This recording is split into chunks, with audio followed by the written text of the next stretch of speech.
चलिए दोस्तों, देखिए हमारा ये 7.3 का पांचवा सवाल रह गया था। हमने 4 सवाल इसके पहले पार्ट में हमने कर दिए थे। हमारा पांचवा सवाल छूट गया था, सिर्फ एक ही सवाल इस प्रश्नावली का, तो उस सवाल को भी हम इस वीडियो में पूरा करते हैं। देखिए कक्षा 9th में आपने पढ़ा है कि अध्याय आपने पढ़ा है, देखो क्या पढ़ा है, अध्याय 9 की उदाहरण 3 में आपने पढ़ा होगा कि किसी त्रिभुज की एक माध्यिका उससे बराबर क्षेत्रफलों वाले त्रिभुजों में विभाजित कर दी है। इस लाइन को मैं समझाऊंगा, ठीक है। वापस आपने पढ़ा हो कि नहीं पढ़ा हो।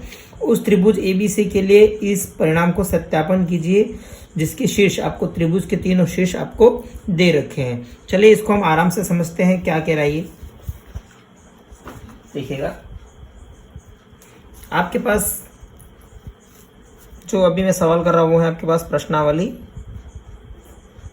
7.3 का कौन सा सवाल, पांचवा सवाल और अंतिम सवाल, ठीक है ना। देखो क्या कह रहा है, एक त्रिभुज है, क्या है, एक त्रिभुज। तो ये त्रिभुज मान लिया मैंने पी क्यू आर, ठीक है ना। ये त्रिभुज मान लिया मैंने पी क्यू आर। अब देखो आपको यूं कह रहा है, देखो यहां से एक माध्यिका हमेशा ऐसे ही डलती है, देखो सामने वाली रेखा पर ये रही। अब ये माध्यिका आपने बीचों बीच में डाली है ये। अब ये भाग मतलब इसका ये भाग और इसका ये भाग, इसका और इसका क्षेत्रफल क्या होगा, आपके बराबर होगा। आपका सवाल भी यही कह रहा है, इसका क्षेत्रफल और इसका क्षेत्रफल आपको बराबर होगा। मतलब जो इसका होगा वही इसका होगा। मान लो इसका क्षेत्रफल 4 आया तो इसका भी कितना आएगा, 4 ही आएगा।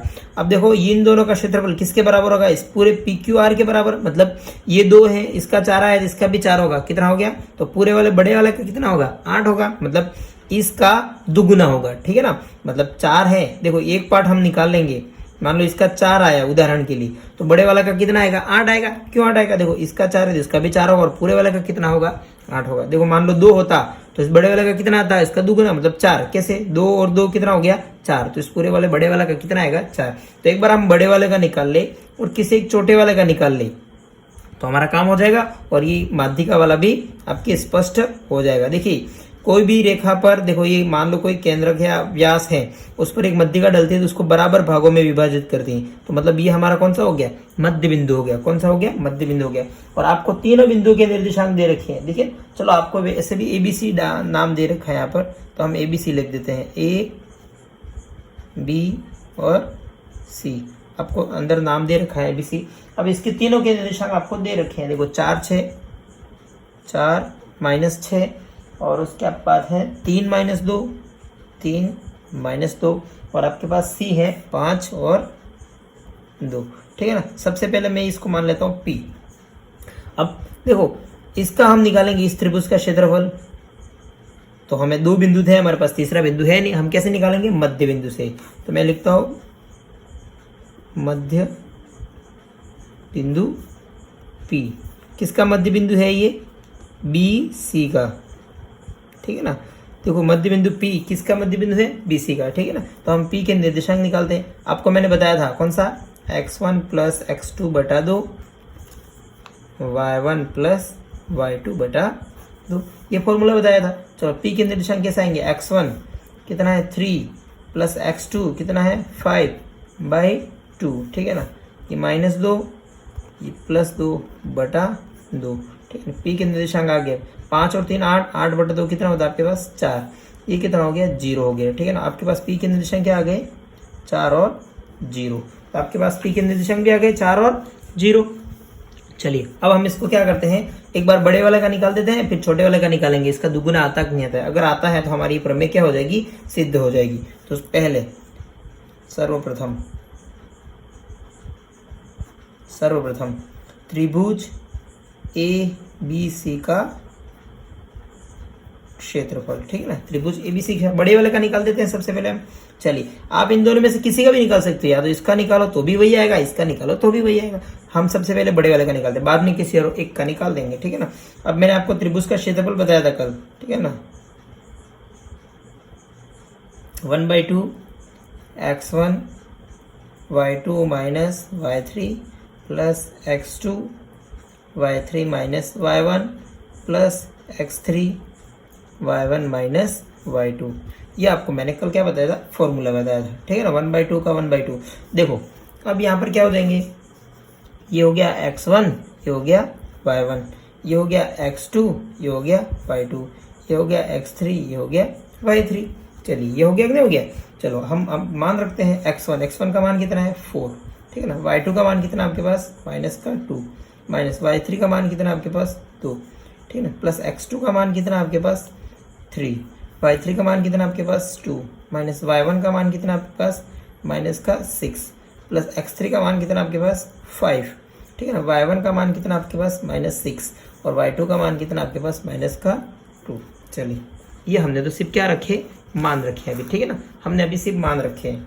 चलिएगा 1/2 का 1/2, देखो 4, ये अंदर माइनस माइनस प्लस हो गया तो माइनस क्या क्या गए 4, ठीक है ना, प्लस 3, देखिए ये माइनस और ये माइनस, माइनस माइनस प्लस हो गया, प्लस का 6 और 2 कितना हो गए 8, ठीक है ना, प्लस 5, ठीक है ना। अब देखिए ये माइनस का 6 और ये माइनस और ये माइनस, माइनस माइनस प्लस हो गया, देखो पूरा लिख देता हूँ, ठीक है ना, ऐसे, ठीक है ना।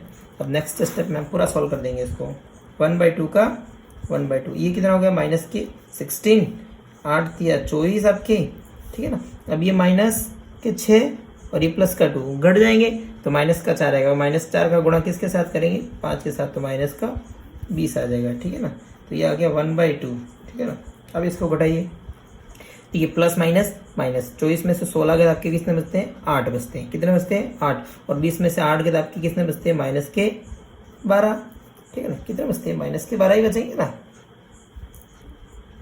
ठीक है। चलिए -12, अब ये कितना हुआ -6, तो आपके किसका आया -6, देखिए आपके माइनस में ही आ रहा है ना आंसर, एक बार वापस चेक कर लेते हैं, ठीक है ना।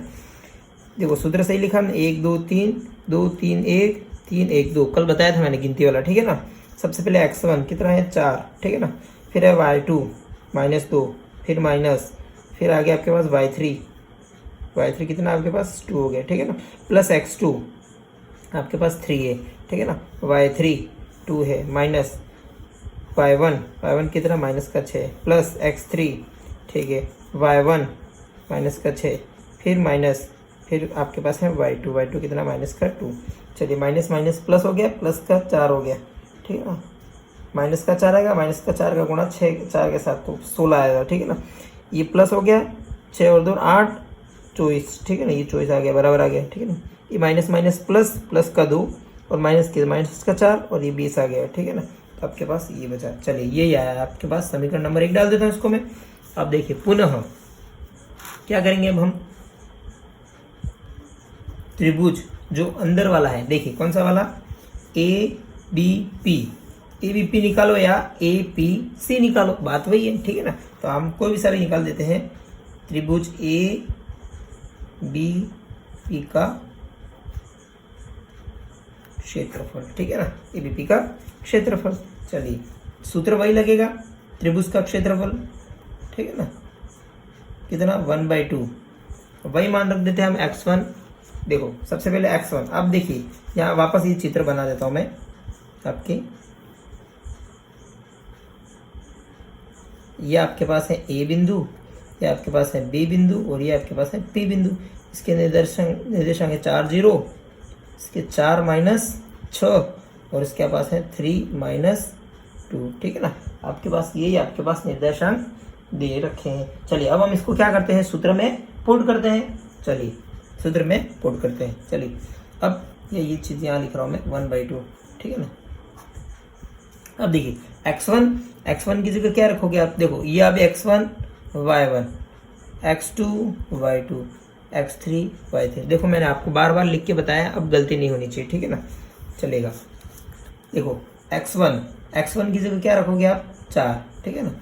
चलो इसके बाद क्या आएगा y2, और y2 की जगह क्या रखोगे आप -2, फिर माइनस, फिर y3 आएगा, तो y3 की क्या रखोगे आप 0, ठीक है ना, प्लस अब आएगा x2 आएगा, x2 की जगह आप क्या रखोगे 3, x2 के बाद क्या आएगा y3 क्या रखोगे 0, फिर माइनस सूत्र का, फिर y3 के बाद y1 आएगा, y1 की जगह क्या रखोगे -6, ठीक है ना, प्लस x3 आएगा और x3 की जगह आप क्या रखोगे 4, ठीक है ना। अब x3 के बाद क्या आएगा y1 की जगह क्या रखोगे -6, फिर माइनस, और y1 के बाद क्या आएगा y2 का मान कितना है -2, ठीक है ना। ये आ गया आपके पास 1/2 का 1/2, ठीक है ना। देखिए ये माइनस का 2 और ये माइनस का 0 कितना हो गया, माइनस का 2 ही हो जाएगा। और माइनस का 2 का गुणा आपके किसके साथ करेंगे, 4 के साथ, तो माइनस का 8, ठीक है ना।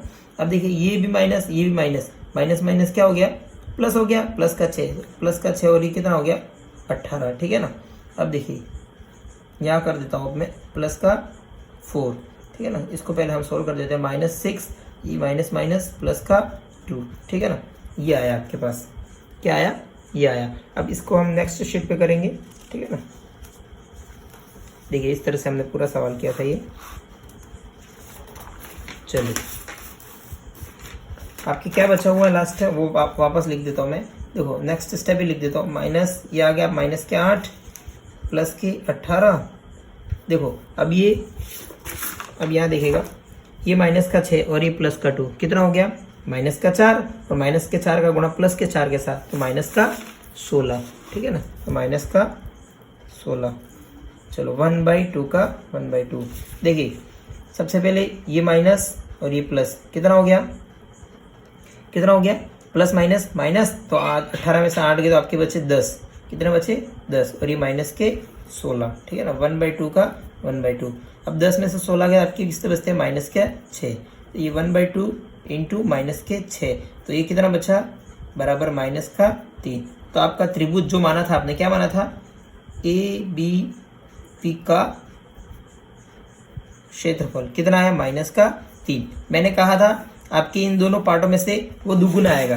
देखिए ये हमारे -3 आया, -3 का दुगुना कितना था, -6, और ये हमारा आ गया -6, ठीक है ना। अब हमें आगे समीकरण 1 व 2 से, देखो अतः यहाँ लिख सकते हैं हम समीकरण 1 व 2 से क्या कहा था आपके सवाल में। देखिए इसको सत्यापन कीजिए, क्या कि माध्यिका से बने त्रिभुज का क्षेत्रफल बराबर 2 त्रिभुजों में विभाजित करती है। तो आप लिख सकते हो यह बराबर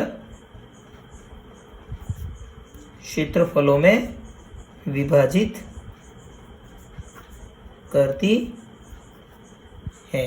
अब चूंकि लिख सकते हो, देखो त्रिभुज ABP का क्षेत्रफल बराबर है आपके पास 3 और इसी का दुगुना आपके पास त्रिभुज ABC माना था ना, AB का क्षेत्रफल भी आपके पास है कितना, माइनस का 6, तो ये इसका कितना गुना है, 2 गुना है, ठीक है ना। और यही हमारा क्या है, फाइनल आंसर। तो इस तरह से हमारा जो एक सवाल बाकी था वो हमने इसको क्या किया, पूरा किया, ठीक है ना। अब मिलते हैं आपको नई प्रश्नावली के साथ नेक्स्ट वीडियो में। वीडियो अच्छा लगा हो तो शेयर कीजिएगा, लाइक कीजिएगा और ज़्यादा से ज़्यादा आप शेयर करो इसको, ठीक है ना। चलिए बाय।